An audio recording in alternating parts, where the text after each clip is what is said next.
President of China Federation of Religious Sports,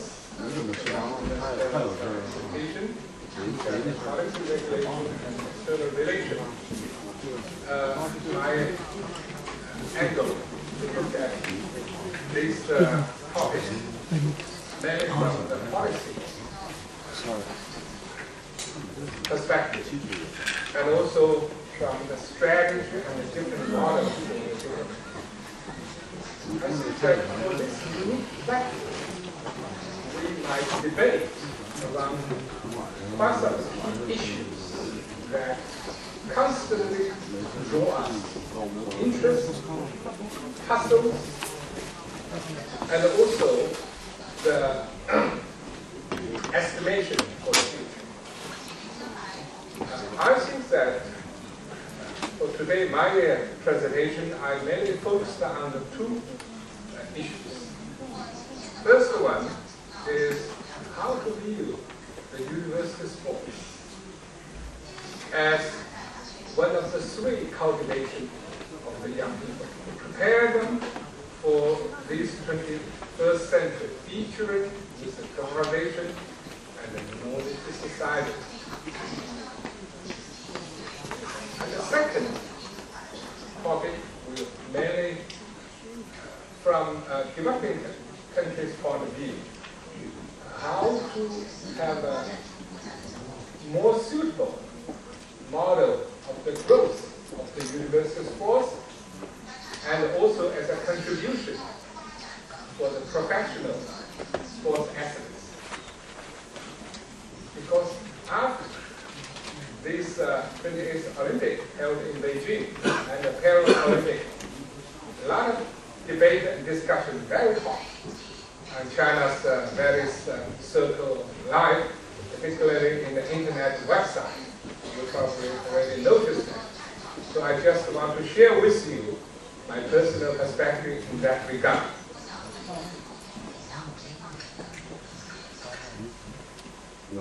I mentioned in my welcome address, that is to say, FISU now has already reached its 6 years anniversary. What's the beauty of this?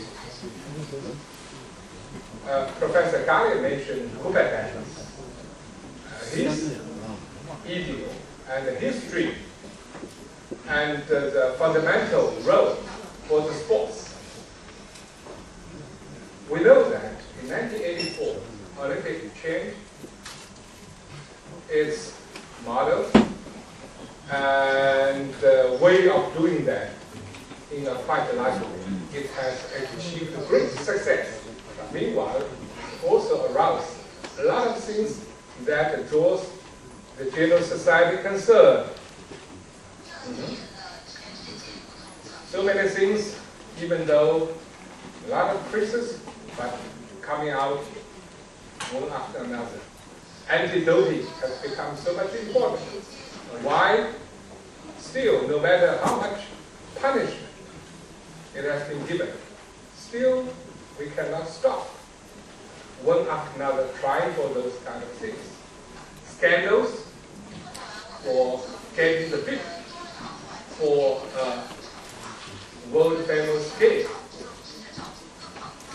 and too commercialized for the international type of game. But what's beautiful for the FISU, I think that at least there is one thing. For this 60 years history, we still stick to the evidence, stick to our mission and the philosophy of what we believe the sports world. So now it has turned, I think that in Oriental we view this age as that of the completion of the life cycle of nature. The Chinese philosopher and educator Confucius once said that 温故而知新. This means that to review history is to know better what the future holds in store. So that is why I think that we can get together here to review and how FISU will take into a new page. On the one hand, we still stick to the core value we believe. On the other hand, we constantly reform ourselves like become more professional and also become more global with the 5 continental organizations and etc. At the same time, we are now already in this 21st century. What is the feature? Anybody ask me? Can you use one word to depicting the feature of this 21st century? I would say the word change. The change has gone so fast that uncertainty has become so near. Even the quite near future is still difficult to predict because uncertainty. Take this financial crisis for instance. But as a characteristic of this 21st century, coming with the globalization and the knowledge of society, the development of IT leads us to the unprecedented extent.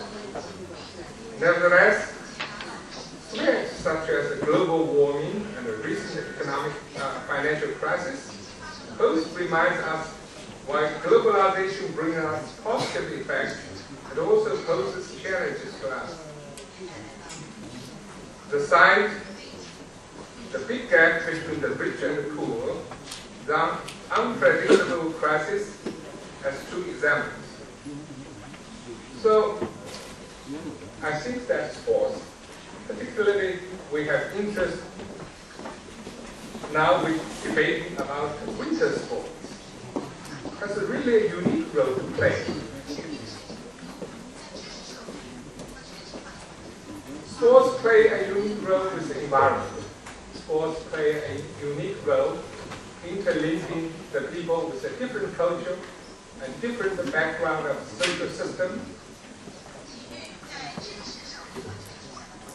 Thus, I think that the sports in the knowledge society, particularly we are now addressing university sports, is really has a unique role to bring up the talents, to raise the quality and the character of the whole nation's people.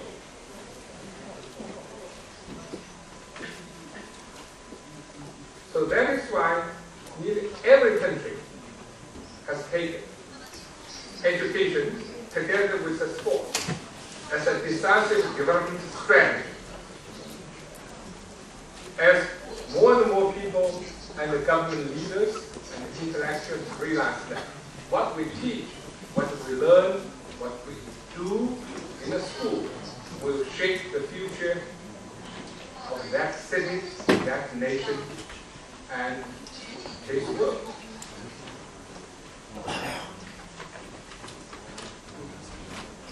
I want to address a little bit the difference of the Orient and the Western to see the sports in the education realm.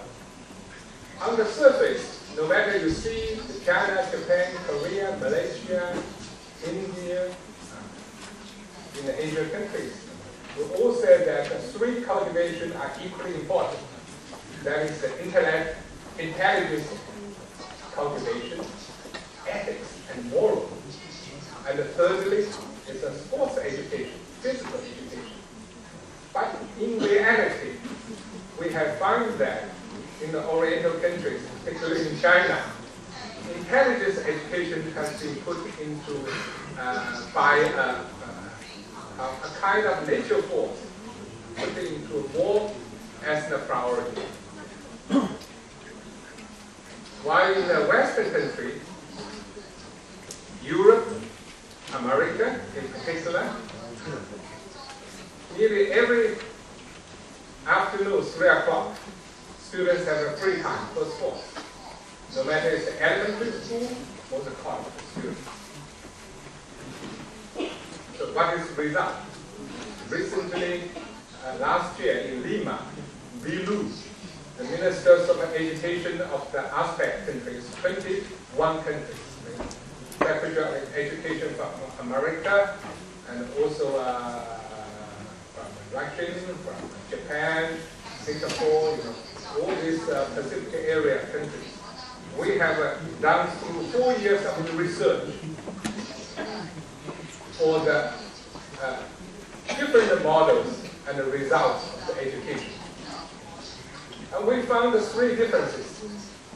The first one is that for the education Western model, no matter it's difficult to generalize, but roughly the North American and the European has a stress more on the process, and the Oriental stress more on the results.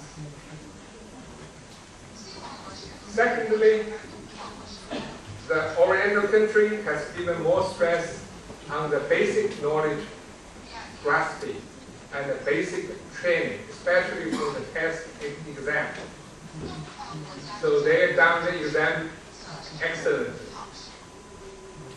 But the Western country has given more free time to the students, stress more on the individualism, while Oriental more on the collectivism.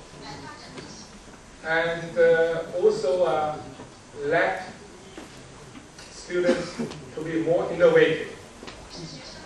Thirdly, we found that the Western country's education has given more sports time. And the sports role, actually, the popularity, not only among the society, but also in the hearts of the parents, has a more important role to do. And like some professor from Stanford has said, in American society there is a general gentleman agreement. That is to say, students before AD should not spend that much time on the academic areas, while physical build-up is so much important. I think when we enter into this 21st century, the Asian countries has now meanwhile tried to keep what they're good, but also try to reform, to see education, particularly physical education, as a more important role to play. If my Japanese or Korean people will allow me, I would like to cite some examples. For instance, in Japan, made a series of amendments of education laws and made a new policy on education advocating the cultivating of Japanese who can play an active role in the international society based on the principle of the balance, the harmonized development of intelligence, mortality, and the physics. While in Korea, the plan for the education reform indicated that in this 21st century, Korea